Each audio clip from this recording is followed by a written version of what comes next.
आता एक गमतीशीर भाग असा की सापांमध्ये जिभेने ते स्मेल करतात. सापांची जी घ्राणेंद्रियांची क्षमता आहे, म्हणजे त्यांच्या नाकाची जी क्षमता आहे, स्मेल करण्याची जी क्षमता आहे, ही क्षमता मुळात त्यांच्या जिभेपासनं उगम पावते.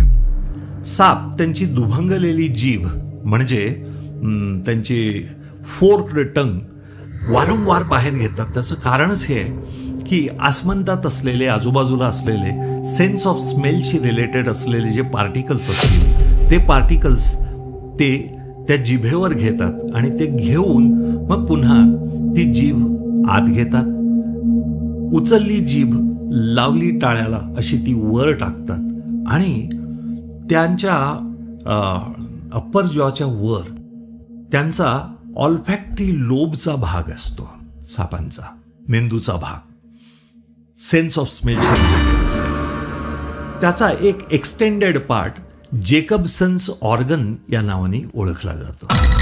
या जेकबसन्स ऑर्गन वर हे सेन्स ऑफ स्मेलचे पार्टिकल्स ते वर टाकतात आणि त्याच्यातून मग ही सेन्स ऑफ स्मेल ते त्यांच्या जिभेने परसिव्ह करतात.